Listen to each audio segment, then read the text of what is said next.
Honorable conseller d'Empresa i Coneixement, alcalde de Sabadell, regidors, membres del patronat i consell assessor de la Fundació per la Indústria, representants d'institucions i d'empreses, amigues i amics, molt bon dia. Els dono la benvinguda en aquesta quarta jornada organitzada per la Fundació de la Indústria que porta per títol Transformació de tecnologia i innovació claus per a la indústria 4.0.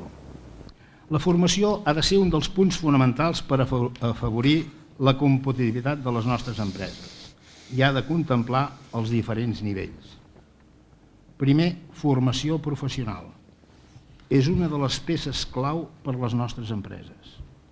Requereix d'una bona detecció de necessitats, una distribució territorial ajustada a les necessitats de les empreses i una correcta informació i assessorament als alumnes a l'hora d'elegir el tipus d'estudis i d'especialitats. La formació professional i la formació professional dual han de desenvolupar-se de manera propera a les empreses, alhora que ha de comptar amb adequades metodologies de formació. La formació professional, afortunadament, és cada dia una opció més escollida pels nostres joves i hem de seguir en aquesta línia, aconseguint que ens aporti els bons professionals que les empreses necessitem. És una realitat que els alumnes de formació professional tenen un nivell molt alt d'inserció laboral.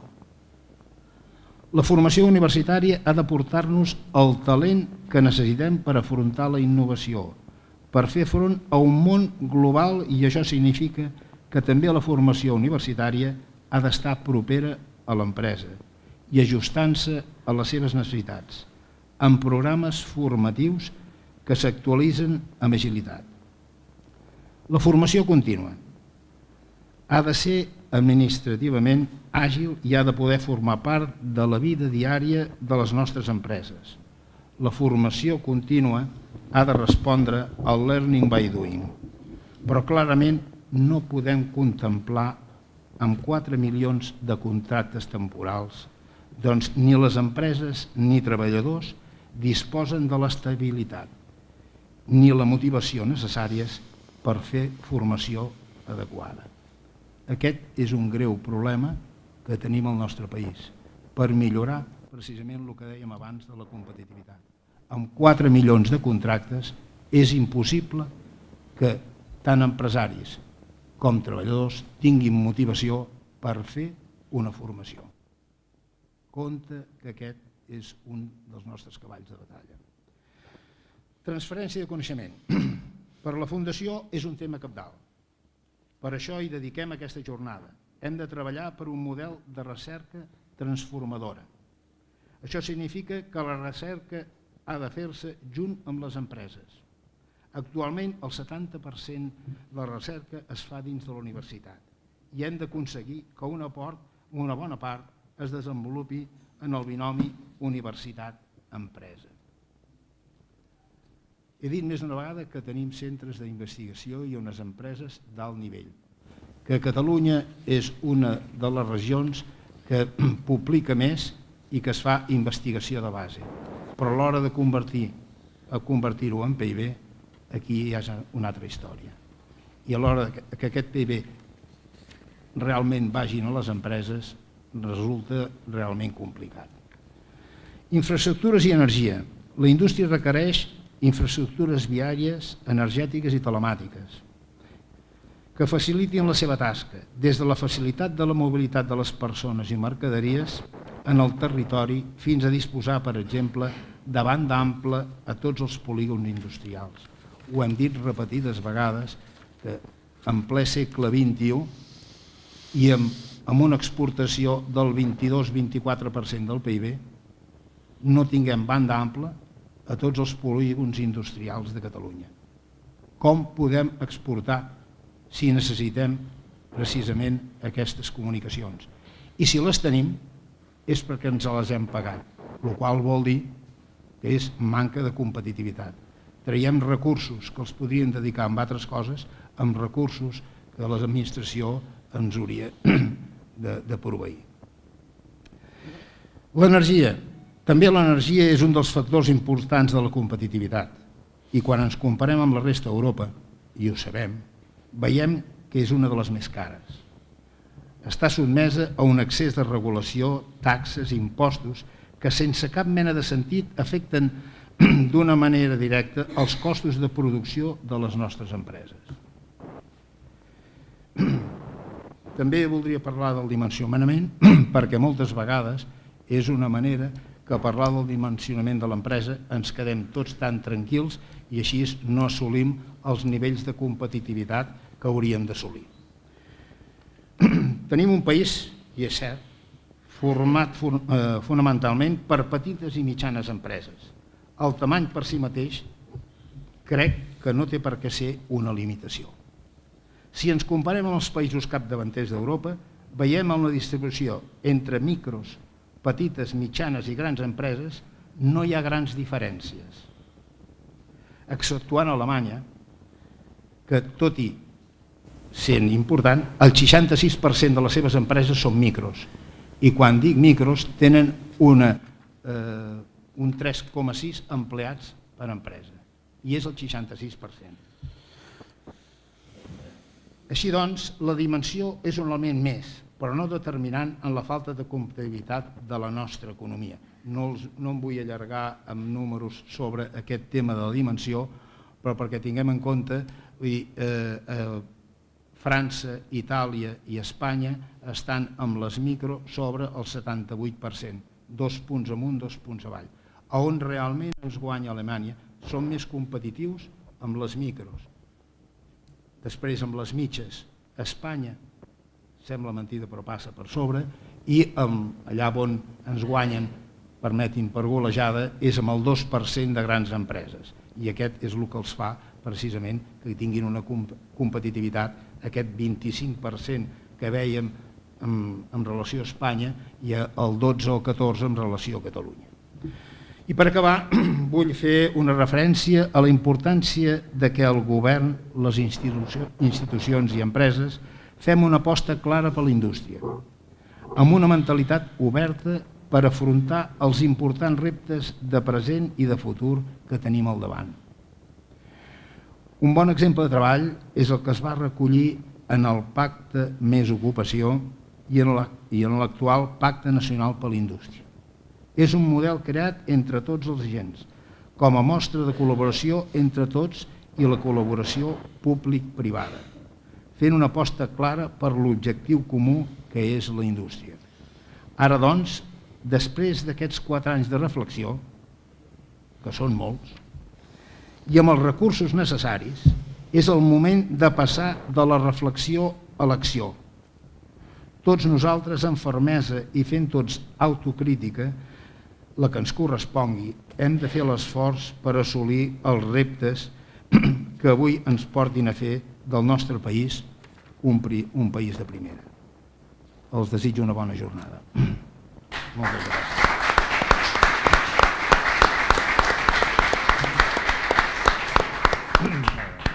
Té la paraula el senyor Juli Fernández, alcalde de la nostra ciutat. Moltes gràcies, president, honorable conseller. Bon dia a tots i totes, representants d'entitats de la ciutat, empresarials, socials.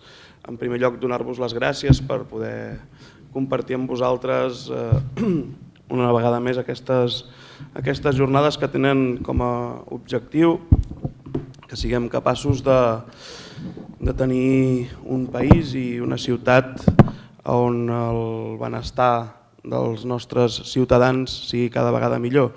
I ho dic perquè la indústria, la resistència de les societats es basa bàsicament en la seva formació i en la seva capacitat de tenir projectes innovadors i industrials. I això no és només una opinió, que podria ser-ho, sinó que crec que és una dada experimental vist el que ens ha passat a tota Europa i a tot el món durant els darrers anys. És una dada empírica que es pot comprovar que totes aquelles societats industrialitzades i formades han estat molt més resistents a la crisi que aquelles societats on teníem una dependència molt més elevada del sector serveis i una inespecificitat de formació de la nostra gent en aspectes tècnics i sovint una elevada formació universitària, però que en un mercat, per dir-ho en aquests termes, saturat, feia que ens trobéssim en una situació d'una volatilitat molt més elevada que d'altres societats. Per tant, i aprenent de l'experiència, sabeu que jo soc farmacèutic i per tant l'empirisme intento que sigui part de la meva pràctica diària, doncs hem d'alinear les nostres actuacions per tal de poder aconseguir aquest objectiu. El president de la Fundació ho deia i emmarcava quines són les línies, i aquestes són les línies en les que l'Ajuntament de Sabadell crec que unes quantes vegades ens hem vist i unes quantes vegades us he explicat la visió que tenim de la ciutat, dels punts forts que tenim a la nostra ciutat, de quines són les oportunitats que tenim i com intentem que aquestes oportunitats esdevinguin realitats perquè la nostra gent pugui viure millor. I de ben segur que recordareu que, com feia el president, sempre us he parlat de la necessitat de que siguem una ciutat on la formació professional, el treball en aquest àmbit sigui una prioritat. I després de 2 anys crec que ja tenim uns fruits a sobre la taula que podem compartir i que crec que van en la bona línia, on, per exemple, enguany hem fet la primera fira de formació professional perseguint l'objectiu que el president explicava, que és el coneixement de totes les persones que estan en el moment de prendre la decisió de formació de la seva vida, que coneguin quins són tots els recursos, tots els camins formatius, professionals que hi ha en la nostra ciutat i en el nostre entorn d'influència i fer-ho d'una manera oberta i prestigiant-la, on, a més de tots els instituts de la nostra ciutat i de l'entorn, hi participaven i hi han participat empreses, de manera que des de la part de l'assessorament que es feia inicialment, un assessorament personalitzat amb l'itinerari per als instituts, acabava derivat a la part d'empreses perquè coneguessin quina era la demanda i quina era la feina real dels diferents sectors professionals que hi havia a la nostra ciutat. Aprofito, ja que us tinc a tots i a totes aquí, perquè en la propera fira encara hi siguem més part del sector empresarial, encara tinguem més oportunitats de donar la visió del món del treball en aquesta fira als joves i les joves que estan prenent la decisió de què volen dedicar la seva vida i que els hi podem explicar totes les expectatives que poden esperar en l'àmbit industrial, que en molts casos, com deia al començament, són molt més resistents, són molt més ben remunerades i estables que en altres sectors. Per tant, hem de ser capaços de poder explicar i prestigiar aquest espai. Alhora, de ben segur que també coneixeu tot el treball amb la Riera de Caldes i amb tots els municipis de la Conca del Ripoll que estem desenvolupant en l'àmbit de la formació professional, amb la construcció d'un Consell de Formació Professional, amb l'especialització territorial necessària d'aquest àmbit on Sabadell, evidentment, juga un rol de lideratge, però un lideratge entès des de la generositat de compartir tot el talent que tenim al nostre entorn i de poder sumar amb municipis més petits, mitjans, per tal de poder tenir un entorn prou fort i sòlid amb una estratègia compartida que ens permeti avançar d'una manera eficient cap a aquesta resistència de la industrialització, una formació que Sabadell té la gran oportunitat també de fer-ho des d'una vessant universitària. amb una de les millors universitats del món en l'àmbit del disseny, com és l'ESDI, i amb una de les millors universitats del rànquing d'universitats catalanes, com és la Universitat Autònoma, en la qual estrenyem els nostres vincles i cada vegada està més girada cap a la nostra ciutat. I per tant tenim uns actius, unes oportunitats a la ciutat que les aprofitem i les treballem conjuntament. I com les treballem conjuntament? Les treballem conjuntament en projectes, per exemple, el RIS3CAT, de transferència de coneixement, on en els propers dies, amb tots aquests agents, amb agents acadèmics, amb agents industrials, amb agents innovadors, en els propers dies la Generalitat de Catalunya farà i explicarà quins són els projectes que tiren endavant en aquest procés i esperem que el projecte que nosaltres tirem endavant amb Sant Quirze, amb Barberà i amb Castellà sigui un d'aquests, perquè això el que ens permet és fer i tornar a desenvolupar espais d'innovació i espais de resistència i de millora del benestar a la nostra ciutat i no deixar-nos de banda tampoc la formació ocupacional, tota aquella feina que fem des del Vapor Llonc per a aquelles persones que estan fora de la roda, malgrat hi hagin indicadors que facin que veiem que hi ha una evolució, seguim tenint al voltant d'un 20% de la nostra població en una situació molt complexa, molt dura, i l'objectiu principal ha de ser el de poder trobar vies d'entrar-los en el cercle que els porti cap a la millora de la seva situació de vida. Per tant, com explicava el president, la nostra feina, la feina del govern de la ciutat, en aquest àmbit està en marxa, funciona, la fem de manera compartida i esperem que aquests espais d'inici de feina encara tinguin molts més resultats. Resultats que també es poden veure i de ben segur tots vostès coneixen i no m'hi extendré especialment, però que també es poden veure en l'estratègia de desenvolupament urbà sostenible que té la nostra ciutat, que es va presentar a finals del 2015 i que fa unes setmanes va ser reconeguda per la Comissió Europea com una de les dues estratègies dels 15 municipis catalans que van presentar estratègia urbana i que va ser reconeguda amb 9,4 milions d'euros per poder tirar endavant aquesta estratègia. Vostès poden pensar per què ens explica una qüestió que pot ser purament o pensada com una estratègia urbana.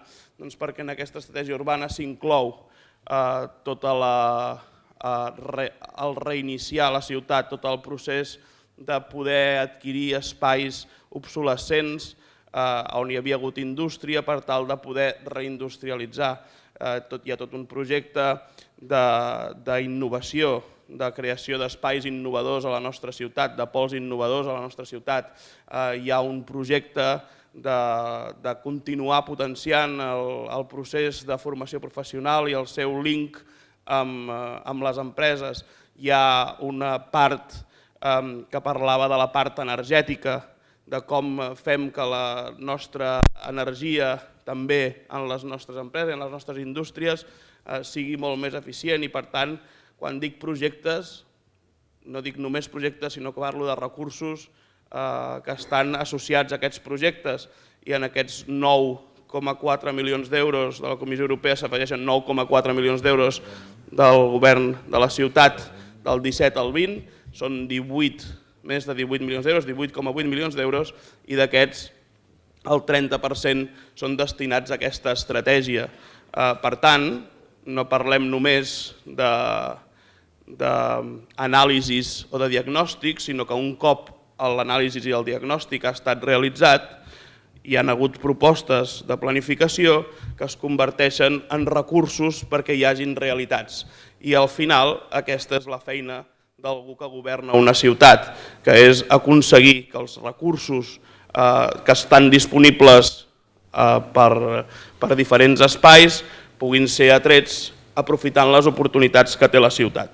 I en aquest àmbit la ciutat és evident que en té molts i per això som capaços de poder construir projectes compartits que ens fan que puguem tirar endavant. I aquesta és i serà la nostra actuació. I per últim, a la nostra ciutat, parlant d'oportunitats, tenim un valor, un actiu, que abans en parlàvem amb el conseller, que és el nostre hospital. El nostre hospital com a espai d'assistència, evidentment, però també com a espai de recerca.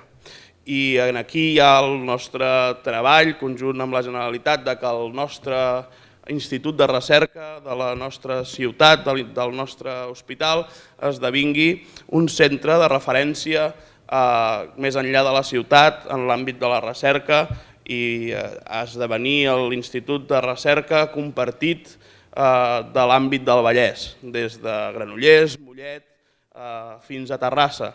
I aquesta no és només una proposta de l'alcalde de Sabadell, sinó que és una proposta feta conjuntament amb l'alcalde de Terrassa, cosa que fa que sigui, sempre ho dic així, que quan Terrassa i Sabadell ens posem d'acord sigui molt complicat que no passi.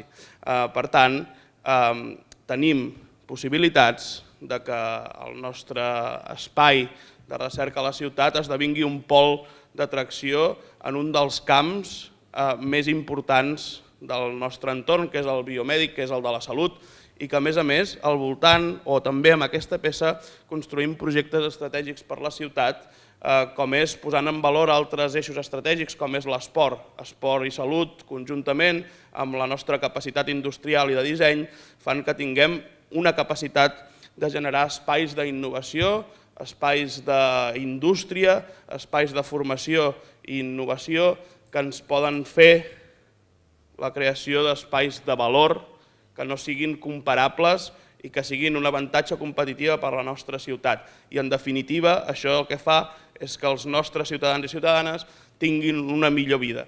I aquest és l'objectiu que perseguim i l'objectiu que perseguim conjuntament.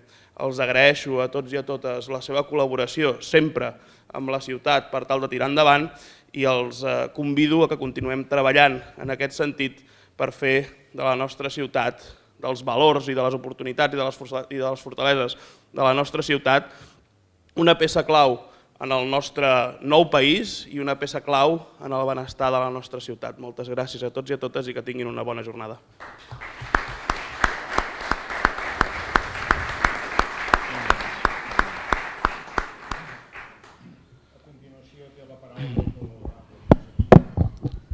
Moltes gràcies, president. Molt bon dia a tothom. Alcalde de Sabadell, president de la Fundació per la Indústria, president del Gremi de Fabricants, president de la Cambra de Comerç, president de Secot, bec al degà del Col·legi d'Economistes, diputats i diputades del Parlament de Catalunya. Senyors i senyors, molt bon dia a tothom. En primer lloc, gràcies per haver-me convidat. És la segona vegada que vinc amb aquestes jornades de la Fundació, jornades sobre la indústria, organitzades per la Fundació per la Indústria, perquè és important, ho ha dit l'alcalde, ho ha dit el senyor Bombardó, la indústria és important, i la indústria és important no només en termes de discurs, sinó també en termes empírics, estadístics.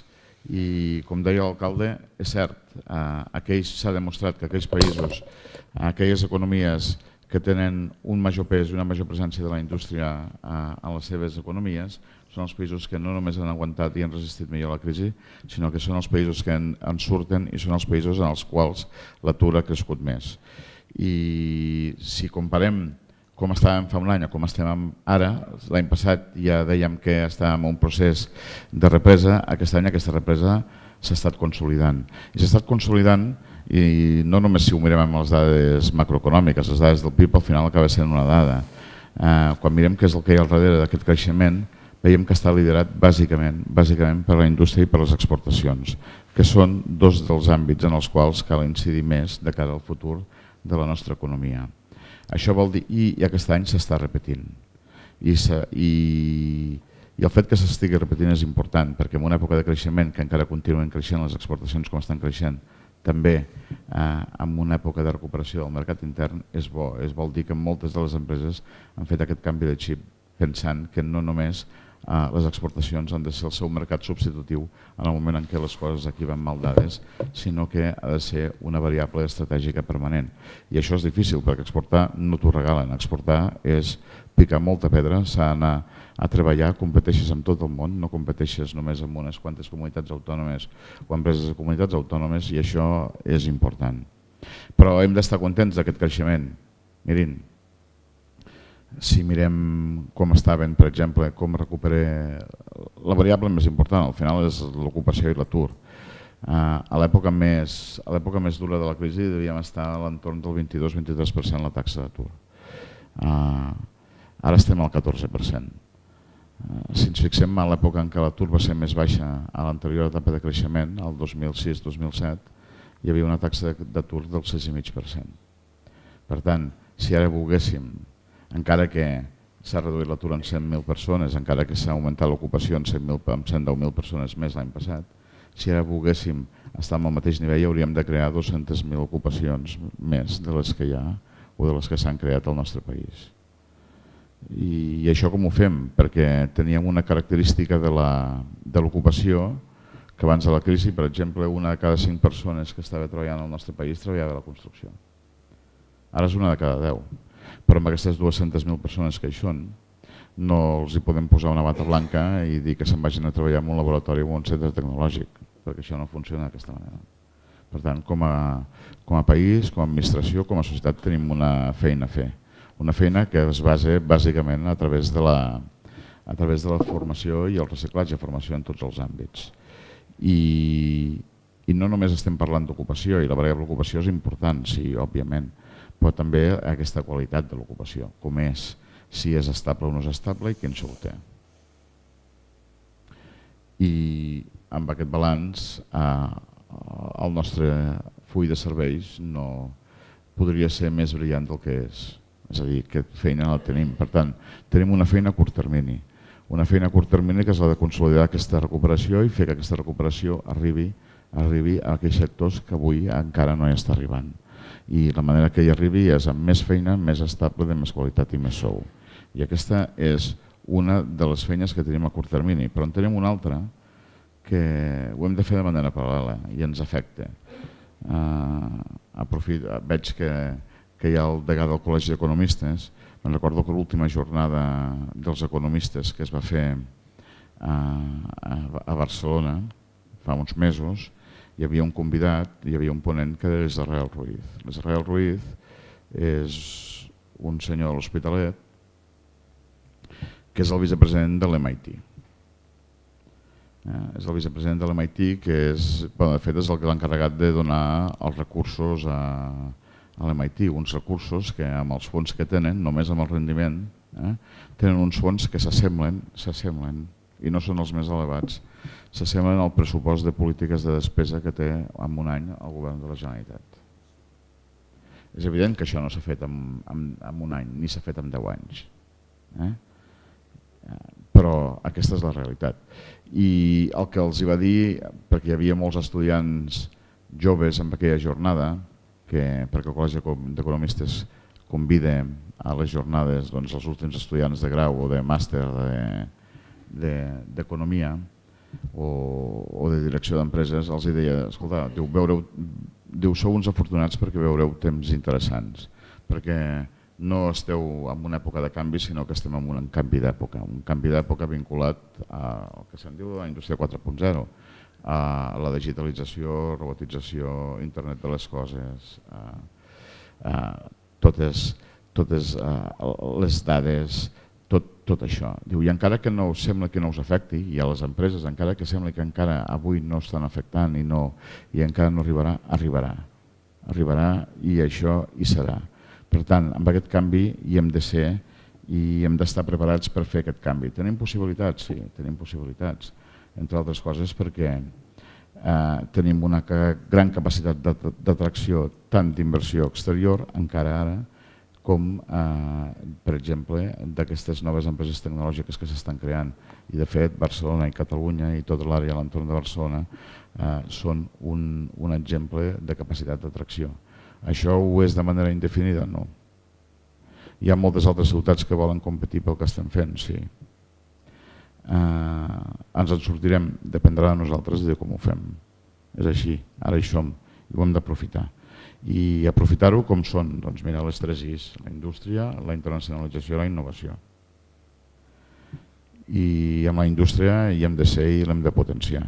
I el senyor Bombardó ens deia, heu de fer, ens demanava a les administracions una aposta clara per la indústria, a les institucions. Doncs com ho fem? Deia el pacte Més Indústria que s'havia fet i amb els treballs del Pacte Nacional.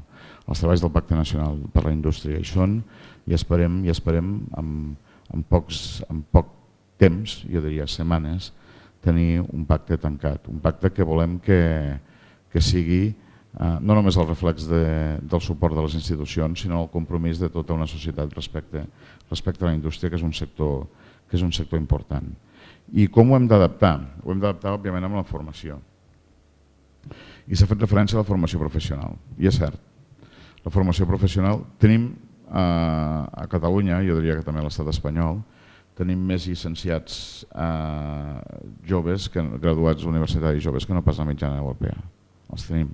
I on tenim un dèficit és amb els estudiants de cicles formatius, de grau superior o de grau mitjà. Tenim una realitat, en part ens ha portat la crisi, que és que en els darrers anys, per primera vegada, des de fa molt temps, el nombre d'estudiants de formació professional o de graus professionalitzadors és superior al nombre d'estudiants de batxillerat. Això, què podem dir? Bueno, això és normal? No ha sigut normal al nostre país. I ara ho és. En part perquè hi ha un 20% d'aquests estudiants que no correspondrien segons l'edat que tenen. I aquests que no correspondrien són gent que se'n va anar i va treballar bàsicament als sectors de la construcció, que a l'època de la crisi es va quedar a l'atur i ha tornat amb edats superiors a estudiar i a formació professional. I això és bo. I ho hem de fer. I dius, l'hem de prestigiar? Sí, i tots parlem de prestigiar. I és veritat que hi ha unes dades que són bones. És a dir, quan tu fas les enquestes de 2-3 anys de la inserció laboral dels estudiants de formació professional, la majoria estan inserits i la majoria cobren uns bons sous. Però això no és prou per prestigiar. I al final tots ens hem de fer una pregunta. És a dir, la formació professional l'haurem prestigiat el dia que els nostres fills o filles ens diguin que no volen estudiar una carrera, no volen estudiar un grau i volen estudiar un cicle formatiu, els diem que endavant. I no els volem treure la idea del cap. I tots ara ens hem de fer aquesta pregunta. Estem en aquesta situació o encara no hi estem? Jo crec que encara no hi estem. Per tant, aquest és dels àmbits en els que ens toca treballar. I un altre dels mantres que s'està repetint darrerament en matèria de formació és que els joves que ara neixen, quan estan a l'edat de formació, quan estan a l'edat d'integrar-se al mercat de treball, treballaran, un 80% treballaran en professions que avui encara no estan inventades. Això no ho sé. No ho sé si algú ho sap d'aquesta taula, d'aquesta sala, que ens ho digui. No ho sé, però sí que és veritat que ens haurem d'adaptar cada vegada més amb una formació que ha de ser continuada. Per tant, no n'hi ha prou amb acabar els estudis i a partir d'aquí entrar al món de treball. Hi ha d'haver la formació contínua, el reciclatge continu i tota l'actualització contínua. I aquí hi ha un paper molt important de la formació contínua. I la formació contínua, podem dir, haurem de destinar més recursos. De recursos n'hi ha. De fet, de recursos n'hi ha tants, i poso aquests tants entre cometes, que fins i tot no es gasten. El que hem de mirar és com està articulat el sistema de formació contínua que es paga a través de quotes patronals i de treballadors de la seguretat social, que fan que molts d'aquests recursos, com que no es gasten, al final acaben anant al fons per reduir el dèficit de la seguretat social. I aquestes és de les coses que ens hem de preguntar. I com ho hem de fer? I com hem de canviar aquest sistema de formació continuada? Òbviament que aquí hi tenim molta feina per fer. I el mateix amb les universitats. Sí, uns graus i uns màsters que escoltin més les peticions de les empreses. Per tant, cursos més petits, cursos més curts, cursos més flexibles i cursos més híbrids que no sap si són graus o ja és universitat o és formació professional especialitzada. Haurem d'anar cap aquí i aquests són els àmbits en els que hi haurem de fer. Heu fet referència també a la innovació, que és com és la transferència i a la interrelació entre ciència i mercat, entre universitats i empreses. Aquí tenim feina. Seríem profundament injustos si diguéssim que no hi ha hagut interrelació o que no hi ha hagut empreses que no han treballat colze a colze amb les universitats o amb departaments de les universitats. Ha passat, s'està fent i està sent. Però aquí hem de fer més esforços. Hem de fer més esforços i hem d'aprofitar més els instruments que tenim. Quins instruments tenim? Mira, en matèria d'innovació empresarial, Eurecat. És aquest. És un gran centre de centres tecnològics que el que vol fer és donar servei a les petites i mitjanes empreses d'aquest país. I hem de fer veure que a les empreses que moltes vegades fer-ho a través d'aquests centres és més barat i pot donar més bons resultats i pot ser més eficient. I aquesta és la feina que hem de fer, perquè aquest és un esforç que està fent el govern per donar suport a la innovació. Però també estem fent programes des del món de la universitat per acostar-nos a les empreses. Per exemple, doctorats industrials. Gent que vol fer el seu doctorat i en principi per fer una carrera de personal investigador a les empreses investigant i fent la tesi sobre aquelles coses que preocupen les empreses. Aquest programa està sent un èxit i el volem potenciar perquè sí que posa en contacte directe necessitats de les empreses amb personal universitari. I el mateix que fem amb la indústria del coneixement. És com crear iniciatives empresarials des de programes de recerca fets a les universitats. I amb les 3 primeres fases, amb les fases de llavor, per tant de la idea, amb les fases de fer el prototipatge i amb les fases d'una vegada la consolidació i el seu creixement. Aquest també hi estem apostant. Com hi estem apostant? I he fet una referència l'alcalde amb el RIS3CAT, que són processos i són recursos que es dediquen a la innovació en el que necessàriament hi ha de participar les empreses, centres tecnològics, universitats i centres de recerca. I també hi haurà la banda de qui participaran els PECs amb els ajuntaments i les ciutats. I aquí hi abocarem recursos. I creiem que és una bona forma de fer una cosa important, que és col·laborar. Es parla molt de la col·laboració, llavors hi ha les PPs, i molts pensem en la público-privada. D'acord, col·laboració público-privada, però també privada-privada i també público-pública.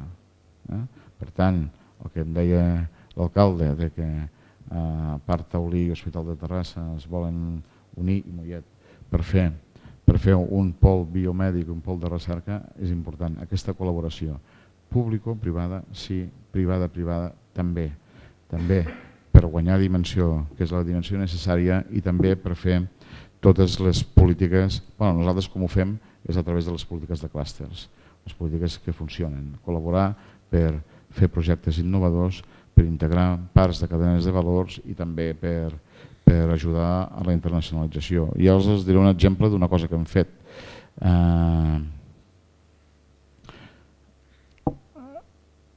Un dels aspectes d'aquesta indústria 4.0 d'economia disruptiva és la impressió 3D.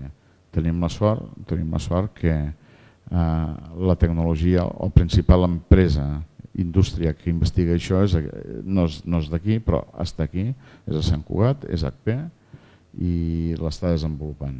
Amb ells i amb d'altres empreses, amb centres de recerca i amb tothom que hi vulgui participar, perquè això és obert i amb indústria, hem creat el Global Hub 3D. Per què? Doncs per fer això justament, per col·laborar i per evitar que aquest centre que tenim aquí pugui marxar. No està garantit que no pugui marxar i que no tingui nòvies que el vulguin a altres llocs, però si creem un entorn que faci que la decisió de marxar sigui dificultosa perquè perds coneixement o perds talent, doncs aquesta és la capacitat que nosaltres estem buscant i són les sinergies que estem buscant entre el sector públic i les empreses. I aquí, com a govern, hi destinarem 28 milions d'euros en els propers anys a fer això i a consolidar-ho. I després, òbviament, s'ha parlat finalment dels factors de competitivitat de l'energia. És evident que l'energia cada vegada s'està fent un cost superior i un cost diferencial amb decisions del govern que són del govern. Per exemple, nosaltres ara hem guanyat una sentència del Tribunal Constitucional que ens permet amb l'autoconsum domèstic fer petites xarxes a l'autoconsum domèstic, cosa que fins ara estava prohibida. Estava prohibida per la normativa espanyola, no estava prohibida per la normativa europea. I ara la nostra intenció és fer el mateix, fer xarxes tancades també a les empreses i en els polígons, perquè això es pot fer a Europa i per normativa espanyola no es pot fer aquí. I això és el que ho volem canviar.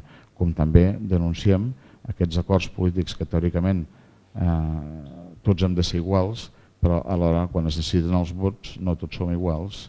I jo només us posaré un exemple.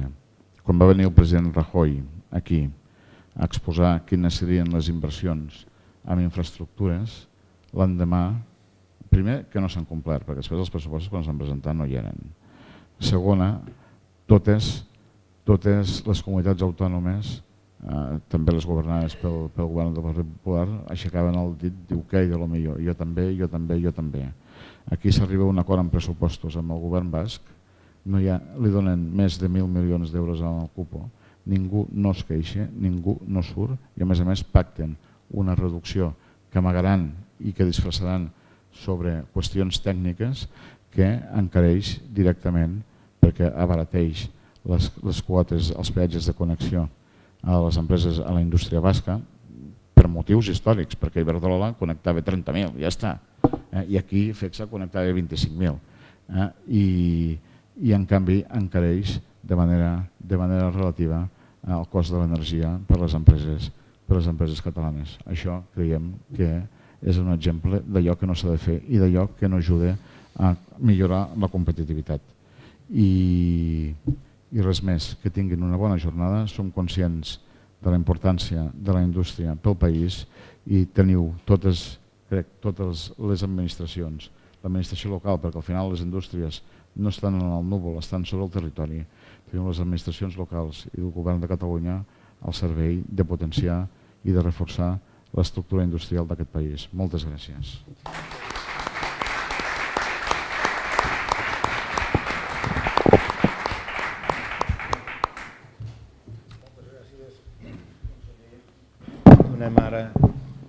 Demanem que el senyor Miquel Puig pugui, sisplau,